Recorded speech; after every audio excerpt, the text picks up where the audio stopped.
I don't know. I'm just kind of frustrated, and I want to just get this out there so you guys can let me know what you guys think about this.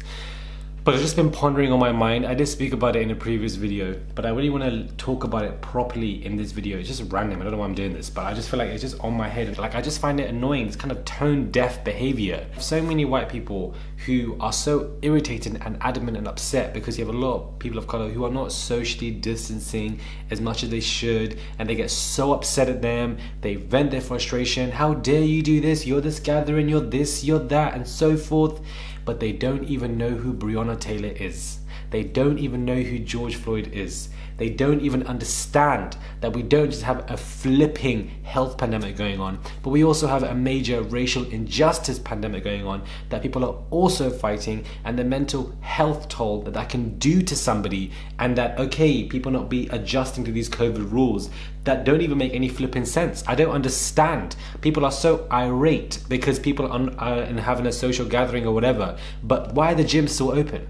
Why are the schools still open for young kids? Why are the offices still open? None of it makes sense. The maths is not mathing. Before we can even use the COVID rules to apply as to why people are not socially distancing for people of color specifically, are we going to address the fact that these COVID rules are dripped in institutionalized racism, dripped in environmental racism? Of course not. Of course a lot of white people won't be doing that because they have the choice to choose which one of these pandemics is a priority for them because they don't experience one of them. And I think it's just so tone deaf. And if you guys disagree with me, that's cool. Sayonara, the door is there. But I find it so tone deaf. I find it so irritating. It genuinely it irates me so much that it's like people are fighting not only a health pandemic, okay, cool, but also a racial injustice pandemic, or also racism in their entire life. They also, are ridiculed from a lot of institutionalized racism dripped by this entire government and how messed up it is. And if they want to enjoy a little bit of time together here and there, whatever, with a couple of people or small gathering, or I don't know, whatever they're doing with their group of friends, whatever, they immediately dragged or immediately, judged or so forth. And I'm like, cool, but they're just not socially aware when it comes to the people of color, and that they're going through a lot more, and it's far more harder on their mental health toll. Like, I find it so irritating, and especially when people are protesting and marching for Black Lives Matter. You guys are doing this, but we've got a health pandemic going on. Beloved, there's a racial injustice pandemic going on as well. Where are you guys at? Where are you guys at? Are you guys tone deaf? Are you guys understanding what actually is going on? But let's post these black squares and put BLM in the bio and call it a day and go to sleep and tuck ourselves in and then wake up and have our dry breakfast. Like, it just irks me, man. And I'm seeing it online in the past couple of days, and I find it just so irritating that there's layers to this. There's layers of this. Yes, socially distancing should be enforced, but if it's going to be enforced with these social gatherings, it should also be enforced everywhere. Point blank, period. These COVID rules don't make sense. And now there's a new exemption for people who want to hunt and kill animals, that they can do it in groups of 30 or whatever. Why has that now suddenly come into practice? Who benefits more than that? Please, let's look at this properly for what it is. People are so incredibly tone deaf. They don't understand the dynamics when it comes to different people depending on the color of your skin. The way I'm seeing it, child, I ain't gonna allow no white person to try and drag me up for me not be socially distancing if I'm having X, Y, Z, or that, this. Not that I'm gonna be doing it or having major gatherings, because I'm obviously not. But I'm not gonna allow any of that to run. Because you ain't out here fighting no damn racial injustice pandemic. You aren't out here living through situations that you could be a subject of racism. You aren't, as somebody who is affected by institutionalized judiciary, environmental racism. You are not as an individual, and it's far more harder as a person of color. There's a lot of mental health toll that goes onto it. We're fighting two pandemics here, not just one. Get it together. Be more socially aware and cute and understand, especially when it comes to white people. Just be more socially aware. Do you understand? When you're venting to people of color who may not be socially distancing or so forth. Because what I'm seeing online, I'm seeing these white people dragging some black person. I saw this conversation. You're not socially distancing, you're not doing this, you're not doing that.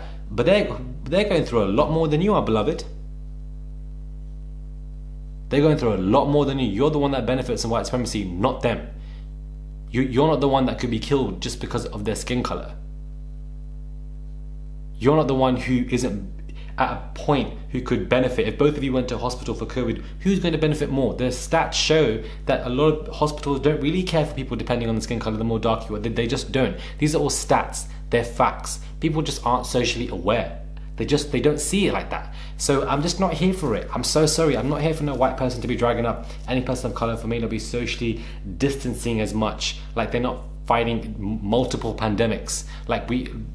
People of color are not victims of several platforms of racism that they face every single day. I'm so sorry. Like you're not the one who is going into a work office and you're deemed as a threat because of your the way you look or your hairstyle. Dear white people, you are not the one.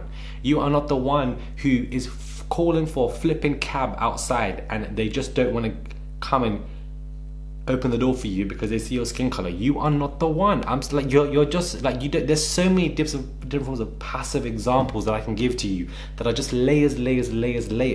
And I think it's just this kind of privilege that a lot of white people have to so quickly be upset and vent their frustration and anger at the lack of socially distancing, but they're so quiet when it comes to Black Lives Matter. They didn't even, a lot of people didn't even care.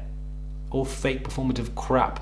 Like it's virtually impossible to socially distance 24/7.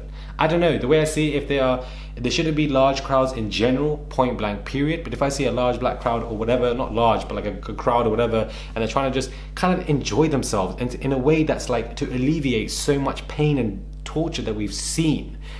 And we've seen white people who aren't affected by all of this having the urge and, this kind of, I don't know, like this kind of urge to be like, oh my God, but like, well, you guys should be doing this and stuff like this. You aren't even affected by half the things they're going through. So should you be able to dictate how they should deal with things? Do you know what I mean? Before we do stuff like that, we need to really control and dismantle the under constructs of white institutionalized racism. And we don't do that. So before it starts from the bottom, it starts from the root before we get to the leaf and the stem and the flower chart. It starts from the damn root.